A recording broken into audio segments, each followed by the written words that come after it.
Willkommen zurück zu einem weiteren Video zur PlayStation 5. Heute zeige ich euch einen wirklich großen Fehler, den viele PS5-Benutzer machen. Dieser Fehler kann möglicherweise zu zukünftigen Problemen mit eurer PlayStation 5 und der NVMe SSD-Erweiterung führen. Wenn ihr also überlegt, eine SSD in eure PS5 einzubauen, empfehle ich euch, dieses Video anzusehen, damit ihr nicht denselben Fehler macht.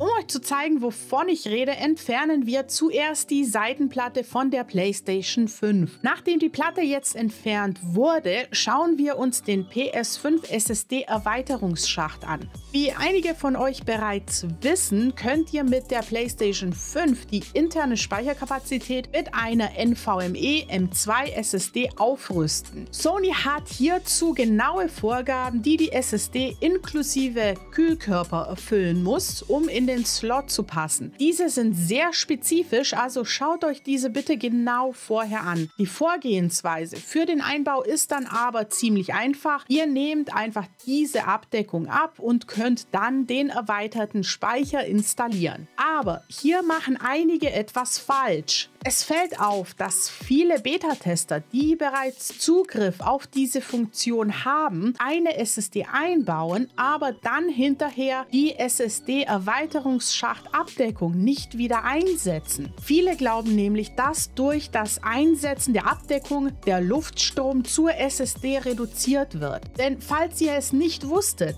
die NVMe SSDs können hohe Temperaturen erreichen. Deshalb ist es wichtig, dass die SSD genug Luft bekommt und die Temperaturregelung ordnungsgemäß funktioniert. Das Problem ist, dass die meisten PS5-Benutzer nicht wissen, dass das Wiedereinsetzen der SSD-Erweiterungsschachtabdeckung tatsächlich erforderlich ist, um den SSD-Erweiterungsschacht korrekt zu kühlen. Lasst diese Abdeckung also keinesfalls weg, denn selbst der Sony-Ingenieur Yasuhiro Otori sagt, dass durch den Lüfter ein Unterdruck im SSD-Schacht erzeugt wird. Dadurch wird beständig Luft durch den Schacht gezogen und die Hitze abgeführt. Wenn ihr die Abdeckung nicht wieder anbringt, funktioniert dieser Luftstrom nicht mehr korrekt. Dadurch könnte sich die SSD mehr aufhitzen und im schlimmsten Fall zu einem Defekt führen. Schaut man genau in den SSD-Erweiterungsschacht, erkennt man die kleinen Lüftungsschlitze, durch die die Wärme abgesaugt und aus dem System abgeführt wird. Ein weiterer wichtiger Grund ist, dass sich der SSD-Erweiterungsschacht direkt neben den Lufteinlassöffnungen der PS5 befindet.